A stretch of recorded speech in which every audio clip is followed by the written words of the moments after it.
तो आइए सुनते हैं मुंशी प्रेमचंद की कहानियों का संग्रह मानसरोवर भाग 6 की और एक कहानी जिसका नाम है धोखा।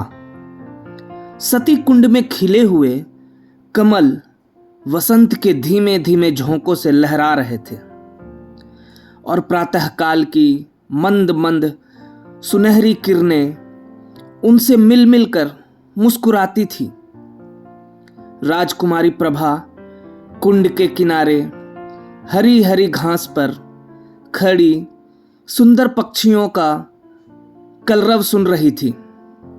उसका कनक वर्ण तन इन्हीं फूलों की भांति दमक रहा था, मानो प्रभात की साक्षात सौम्य मूर्ति है जो भगवान अंशुमाली के किरणकरों द्वारा निर्मित हुई थी। प्रभा ने मौल सीरी के वृक्ष पर बैठी हुई एक श्यामा की ओर देखकर कहा, मेरा जी चाहता है कि मैं भी एक चिड़िया होती। उसकी सहेली उमा ने मुस्कुरा कर पूछा, क्यों? प्रभा ने कुंड की ओर ताकते हुए उत्तर दिया, वृक्ष की हरी भरी डालियों पर बैठी हुई चहचहाती मेरे कलरव से सारा बाग गूंज उठता।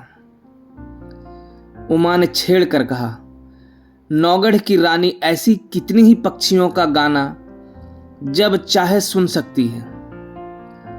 प्रभा ने संकुचित होकर कहा, मुझे नौगढ़ की रानी बनने की अभिलाषा नहीं है।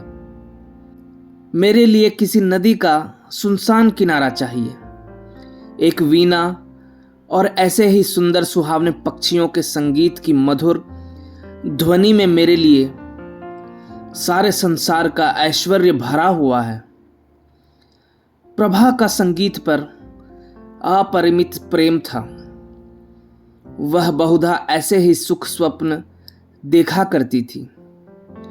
उमा उत्तर देना ही चाहती थी कि इतने में बाहर से किसी के गाने की आवाज आई, कर गए थोड़े दिन की प्रीति। प्रभा ने एकाग्र मन होकर सुना और अधीर होकर कहा, बहन, इस वाणी में जादू है। मुझसे अब बिना सुने नहीं रहा जाता। इसे भीतर बुला लाओ।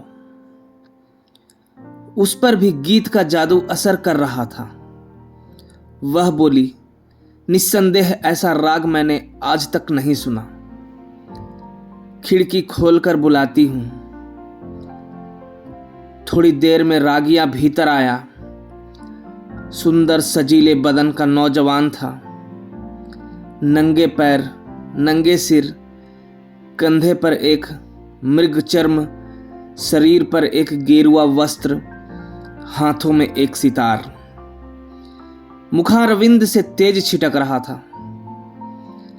उसने दबी हुई दृष्टि से दोनों कोमलांगी रमणियों को देखा और सिर झुकाकर बैठ गया।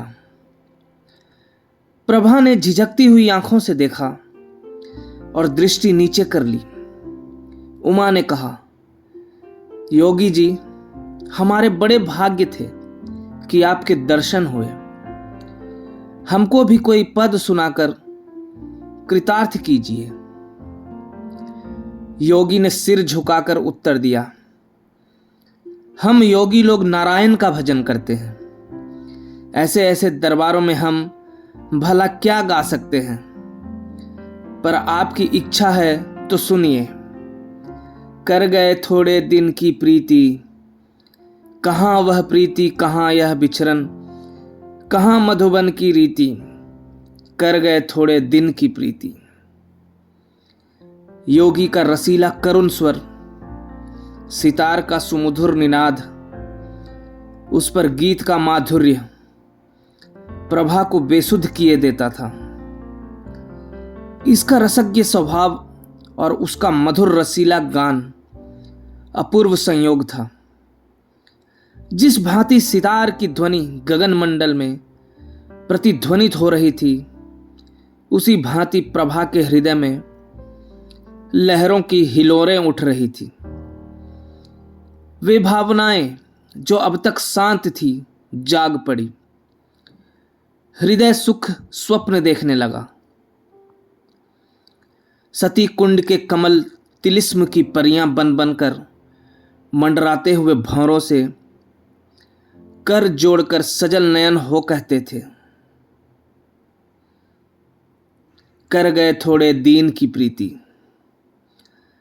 सुर्ख और हरी पत्तियों से लदी हुई डालियां सिर झुकाए चहकते हुए पक्षियों से रो रो कर कहती थी, कर गए थोड़े दीन की प्रीति।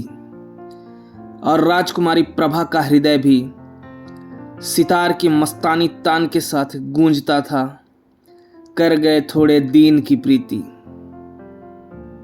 प्रभा बघौली के राव देवी चंद की एकलौती कन्या थी।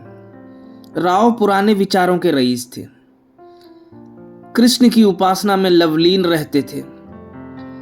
इसलिए इनके दरबार में दूर दूर के कलावंत और गवैये आया करते और इनाम इकराम पाते थे। राव साहब को गाने से प्रेम था, वे स्वयं भी इस विद्या में निपुण थे। यद्यपि अब वृद्धावस्था के कारण यह शक्ति निस्सेह हो चली थी, पर फिर भी विद्या के गूढ़ तत्वों के पूर्ण जानकार थे। प्रभा बाल्यकाल से ही इनकी सोहबतों में बैठने लगी। कुछ तो पूर्व जन्म का संस्कार और कुछ रात दिन गाने की ही चर्चाओं ने उसे भी इस फन में अनुरक्त कर दिया था। इस समय उसके सौंदर्य की खूब चर्चा थी।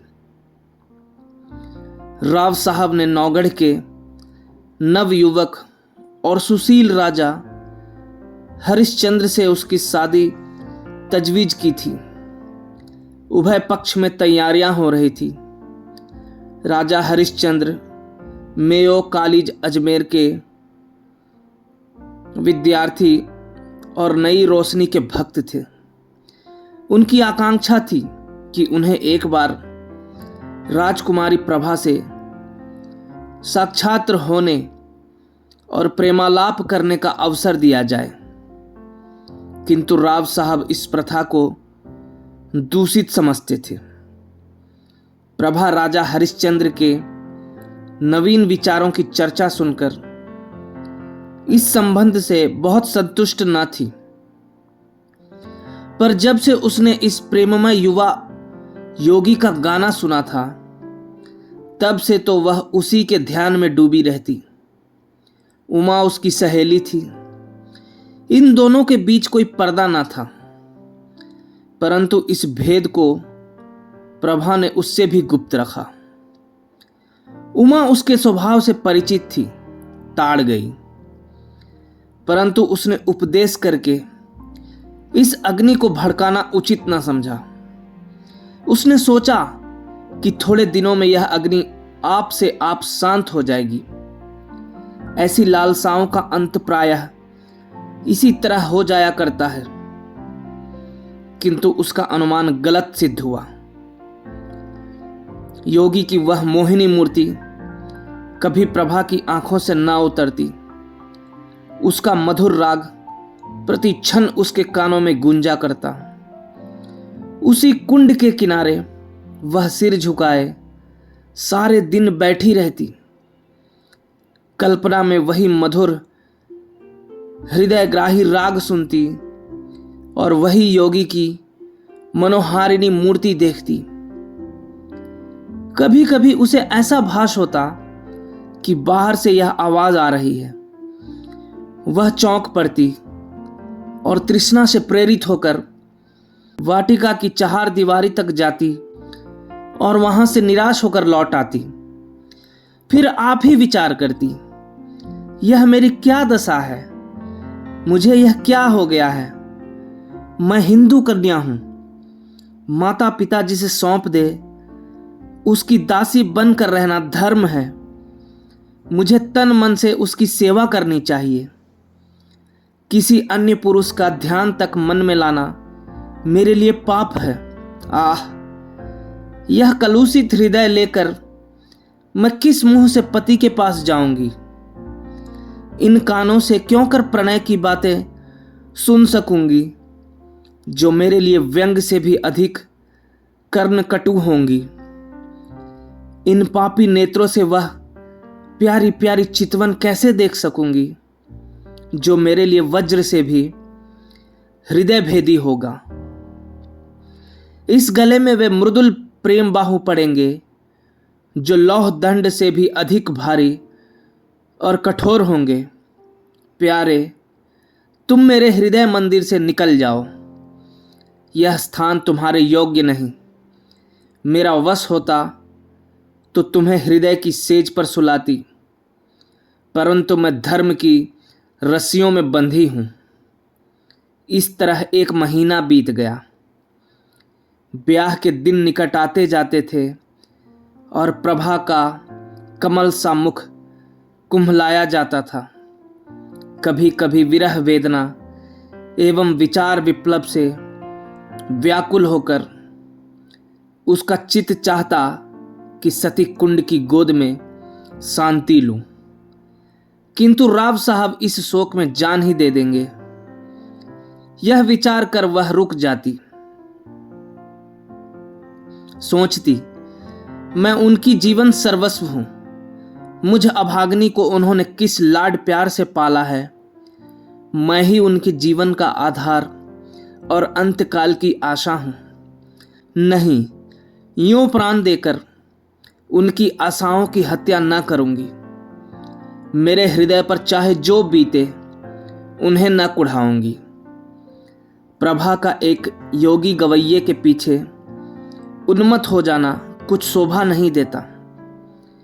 योगी का गान तानसेन के गानों से भी अधिक मनोहर क्यों ना हो, पर एक राजकुमारी का उसके हाथों बिक जाना हृदय की दुर्बलता प्रकट करता है। राव साहब के दरबार में विद्या की, शौर्य की और वीरता से प्राण हवन करने की चर्चा न थी। यहां तो रात दिन राग रंग की धूम रहती थी। यहां इसी शास्त्र के आचार्य प्रतिष्ठा के मसनद पर विराजित थे और उन्हीं पर प्रशंसा के बहुमूल्य रत्न लुटाए जाते थे। प्रभा ने प्रारंभ ही से इसी जलवायु का सेवन किया था और उस पर इनका गाढ़ा रंग चढ़ गया था। ऐसी अवस्था में उसकी गान लिप्सा ने यदि भीषण रूप धारण कर लिया तो आश्चर्य ही क्या है। शादी बड़ी धूमधाम से हुई। राव साहब ने प्रभा को गले लगाकर विदा किया। प्रभा बहुत रोई। उमा को वह किसी तरह छोड़ती न थी। नौगढ़ एक बड़ी रियासत थी और राजा हरिश्चंद्र के सुप्रबंध से उन्नति पर थी। प्रभा की सेवा के लिए दासियों की एक पूरी फौज थी। उसके रहने के लिए वह आनंद भवन सजाया गया था, जिसके बनाने में शिल्प विशारदों ने अपूर्व कौशल का परिचय दिया था। श्रृंगार चतुराओं ने दुल्हन को खूब संवारा। रसीले राजा साहब अधरामृत के लिए विवल हो रहे थे। अंतःपुर में गए। प्रभा ने हाथ जोड़कर सिर झुकाकर उनका अभिवादन किया। उसकी आंखों से आंसू की नदी बह रही थी। पति ने प्रेम के मद में मत होकर घूंघट हटा दिया। दीपक था पर बुझा हुआ, फूल था पर मुरझाया हुआ। दूसरे दिन से राजा साहब की यह दशा हुई कि भौरों की तरह प्रति क्षण इस फूल पर मंडराया करते। न राजपाट की चिंता थी, न सैर और शिकार की परवाह। प्रभा की बानी रसीला राग थी। उसकी चितवन सुख का सागर और उसका मुख चंद्र आमोद का सुहावना कुंज। बस प्रेम मद में राजा साहब बिल्कुल मतवाले हो गए थे। उन्हें क्या मालूम था कि दूध में मक्खी है। यह असंभव था कि राजा साहब के हृदयहारी और सरस व्यवहार का, जिसमें सच्चा अनुराग भरा हुआ था, प्रभा पर कोई प्रभाव न पड़ता। प्रेम का प्रकाश अंधेरे हृदय को भी चमका देता है। प्रभा मन में बहुत लज्जित होती। वह अपने को इस निर्मल और विशुद्ध प्रेम के योग्य ना पाती थी। इस पवित्र प्रेम के बदले में उसे अपने कृत्रिम रंगे हुए भाव प्रकट करते हुए मानसिक कष्ट होता था। जब तक राजा साहब उसके साथ रहते, वह उनके गले लता की भांति लिपटी हुई घंटों प्रेम की बातें किया करती। वह उनके साथ सुमन वाटिका में चुहल करती, उनके लिए फूलों का हार गूंथती और उनके गले में हाथ डालकर कहती, प्यारे, देखना ये फूल मुरझा ना जाए, इन्हें सदा ताजा रखना। वह चांदनी रात में उसके साथ नाव पर बैठकर झील की सैर करती और उन्हें प्रेम का राग सुनाती। यदि उन्हें बाहर से आने में जरा भी देर हो जाती तो वह मीठा मीठा उलाहना देती, उन्हें निर्दय तथा निष्ठुर कहती। उनके सामने वह स्वयं हंसती, उनकी आंखें हंसती और आंखों का काजल हंसता था। किंतु जब वह अकेली होती तो उसका चंचल चित्त उड़कर उसी कुंड के तट पर जा पहुंचता। कुंड का वह नीला पीला पानी, उस पर तैरते हुए कमल और मौलसीरी की वृक्ष पंक्तियों का सुंदर दृश्य आंखों के सामने आ जाता। उमा मुस्कुराती और नजाकत से लचकती हुई आ पहुंचती। तब रसीले योगी की मोहिनी छवि आंखों में आ बैठती और सितार के सुलसित सुर गूंजने लगते, कर गए थोड़े दीन की प्रीति। तब वह एक दीर्घ निश्वास लेकर उठ बैठती और बाहर निकलकर पिंजरे में चहकते हुए पक्षियों के कलरव में शांति प्राप्त करती। इस भांति यह स्वप्न तिरोहित हो जाता। इस तरह कई महीने बीत गए। एक दिन राजा हरिश्चंद्र प्रभा को अपनी चित्रशाला में ले गए। उसके प्रथम भाग में ऐतिहासिक चित्र थे। सामने ही शूरवीर महाराणा प्रताप सिंह का चित्र नजर आया। मुखारविंद से वीरता की ज्योति स्फुटित हो रही थी। तनिक और आगे बढ़कर दाहिनी ओर स्वामी भक्त जगमल वीरवर सांगा और दिलेर दुर्गादास विराजमान थे। बाईं ओर उदार भीम सिंह बैठे हुए थे। राणा प्रताप के सम्मुख महाराष्ट्र केसरी वीर शिवाजी का चित्र था। दूसरे भाग में कर्मयोगी कृष्ण और मर्यादा पुरुषोत्तम राम विराजते थे। चतुर चित्रकारों ने चित्र निर्माण में अपूर्व कौशल दिखलाया था। प्रभा ने प्रताप के पाद पद्मों को चूमा और वह कृष्ण के सामने देर तक नेत्रों में प्रेम और श्रद्धा के आंसू भरे मस्तक झुकाए खड़ी रही। उसके हृदय पर इस समय कलुषित प्रेम का भय खटक रहा था। उसे मालूम होता था कि यह उन महापुरुषों के चित्र नहीं, उनकी पवित्र आत्माएं हैं। उन्हीं के चरित्र से भारतवर्ष का इतिहास गौरवान्वित है। वे भारत के बहुमूल्य जातीय रत्न, उच्च कोटि के जातीय स्मारक और गगन भेदी जातीय तुमुल ध्वनि है। ऐसी उच्च आत्माओं के सामने खड़े होते उसे संकोच होता था। आगे बढ़ी, दूसरा भाग सामने आया। यहां ज्ञानमय बुद्ध योग साधना में बैठे हुए देख पड़े। उनकी दाहिनी ओर शास्त्राज्ञ शंकर थे और दार्शनिक दयानंद। एक ओर शांति पथगामी कबीर और भक्त रामदास यथा योग्य खड़े थे। एक दीवार पर गुरु गोविंद अपने देश और जाति पर बलि चढ़ने वाले दोनों बच्चों के साथ विराजमान थे। दूसरी दीवार पर वेदांत की ज्योति फैलाने वाले स्वामी राम तीर्थ और विवेकानंद विराजमान थे। चित्रकारों की योग्यता एक एक अवयव से टपकती थी। प्रभा ने इनके चरणों पर मस्तक टेका। वह उनके सामने सिर न उठा सकी। उसे अनुभव होता था कि उनकी दिव्य आंखें उसके दूषित हृदय में चुभी जाती है। इसके बाद तीसरा भाग आया। यह प्रतिभाशाली कवियों की सभा थी। सर्वोच्च स्थान पर आदि कवि वाल्मीकि और महर्षि वेदव्यास सुशोभित थे।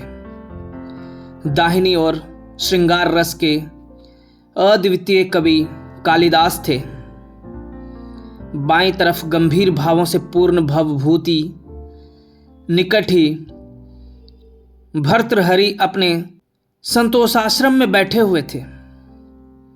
दक्षिण की दीवार पर राष्ट्रभाषा हिंदी के कवियों का सम्मेलन था। सहृदय कवि सूर तेजस्वी, तुलसी सुकवि केशव और रसिक बिहारी यथाक्रम विराजमान थे। सूरदास से प्रभा का अगाध प्रेम था। वह समीप जाकर उनके चरणों पर मस्तक रखना ही चाहती थी कि अकस्मात उन्हीं चरणों के सम्मुख सर झुकाए उसे एक छोटा सा चित्र दिख पड़ा। प्रभा उसे देखकर चौंक पड़ी।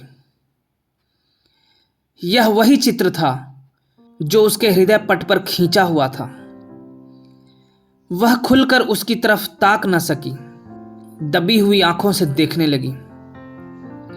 राजा हरिश्चंद्र ने मुस्कुराकर पूछा, इस व्यक्ति को तुमने कहीं देखा है? इस प्रश्न से प्रभा का हृदय कांप उठा। जिस तरह मृग शावक व्याध के सामने व्याकुल होकर इधर उधर देखता है, उसी तरह प्रभा अपनी बड़ी बड़ी आंखों से दीवार की ओर ताकने लगी। सोचने लगी क्या उत्तर दूं। इसको कहीं देखा है? उन्होंने यह प्रश्न मुझसे क्यों किया? कहीं ताड़ तो नहीं गए? हे नारायण, मेरी पथ तुम्हारे हाथ है, क्यों कर इनकार करूं? मुंह पीला हो गया। सिर झुकाकर क्षीण स्वर से बोली, हाँ, ध्यान आता है कि कहीं देखा है। हरिश्चंद्र ने कहा, कहाँ देखा है? प्रभा के सिर में चक्कर सा आने लगा। बोली, शायद एक बार यह गाता हुआ मेरी वाटिका के सामने जा रहा था। उमा ने बुलाकर इसका गाना सुना था। हरिश्चंद्र ने पूछा, कैसा गाना था? प्रभा के होश उड़े हुए थे। सोचती थी राजा के इन सवालों में जरूर कोई बात है। देखूं लाज रहती है या नहीं। बोली, उसका गाना ऐसा बुरा ना था। हरिश्चंद्र ने मुस्कुरा कर कहा, क्या गाता था? प्रभा ने सोचा, इस प्रश्न का उत्तर दे दूं तो बाकी क्या रहता है। उसे विश्वास हो गया कि आज कुशल नहीं है। वह छत की ओर निरखती हुई बोली, सूरदास का कोई पद था। हरिश्चंद्र ने कहा, यह तो नहीं, कर गए थोड़े दीन की प्रीति। प्रभा की आंखों के सामने अंधेरा छा गया। सिर घूमने लगा। वह खड़ी ना रह सकी, बैठ गई और हताश होकर बोली, हाँ, यही पद था। फिर उसने कलेजा मजबूत करके पूछा, आपको कैसे मालूम हुआ? हरिश्चंद्र बोले, वह योगी मेरे यहां अक्सर आया जाया करता है। मुझे भी उसका गाना पसंद है। उसी ने मुझे यह हाल बताया था, किंतु वह तो कहता था कि राजकुमारी ने मेरे गानों को बहुत पसंद किया और पुनः आने के लिए आदेश किया। प्रभा को अब सच्चा क्रोध दिखाने का अवसर मिल गया। वह बिगड़ कर बोली, यह बिल्कुल झूठ है, मैंने उससे कुछ नहीं कहा। हरिश्चंद्र बोले, यह तो मैं पहले ही समझ गया था कि यह उन महाशय की चालाकी है। डींग मारना गवैयों की आदत है। परंतु इसमें तो तुम्हें इनकार नहीं कि उसका गाना बुरा न था। प्रभा बोली, ना, अच्छी चीज को बुरा कौन कहेगा। हरिश्चंद्र ने पूछा, फिर सुनना चाहो तो उसे बुलवाऊं? सिर के बल दौड़ा आएगा। क्या उनके दर्शन फिर होंगे?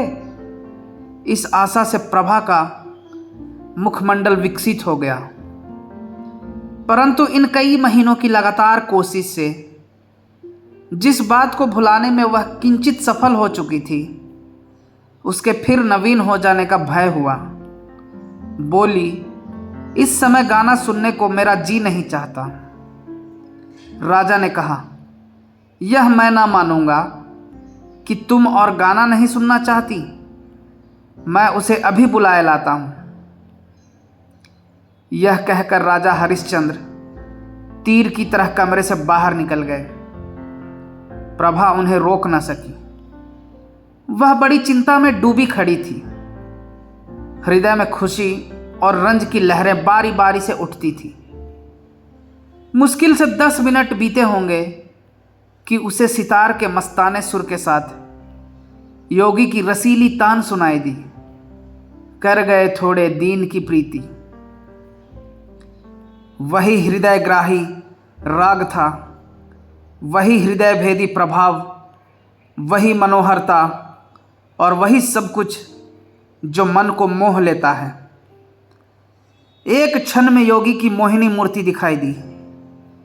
वही मस्तानापन, वही मतवाले नेत्र, वही नयनाभिराम देवताओं का सा स्वरूप। मुखमंडल पर मंद मंद मुस्कान थी। प्रभा ने उसकी तरफ सहमी हुई आंखों से देखा। एकाएक उसका हृदय उछल पड़ा। उसकी आंखों के आगे से एक पर्दा हट गया। प्रेम विह्वल हो, आंखों में आंसू भरे, वह अपने पति के चरणारविंदों पर गिर पड़ी और गदगद कंठ से बोली, प्यारे, प्रियतम। राजा हरिश्चंद्र को आज सच्ची विजय प्राप्त हुई। उन्होंने प्रभा को उठाकर छाती से लगा लिया। दोनों आज एक प्राण हो गए हैं। राजा हरिश्चंद्र ने कहा, जानती हो मैंने यह स्वांग क्यों रचा था? गाने का मुझे सदा से व्यसन है और सुना है तुम्हें भी इसका शौक है। तुम्हें अपना हृदय भेंट करने से प्रथम एक बार तुम्हारा दर्शन करना आवश्यक प्रतीत हुआ और उसके लिए सबसे सुगम उपाय यही सूझ पड़ा। प्रभा ने अनुराग से देखकर कहा, योगी बनकर तुमने जो कुछ पा लिया वह राजा रहकर कदापि ना पा सकते। अब तुम मेरे पति हो और प्रियतम भी हो, पर तुमने मुझे बड़ा धोखा दिया और मेरी आत्मा को कलंकित किया। इसका उत्तरदाता कौन होगा? धन्यवाद।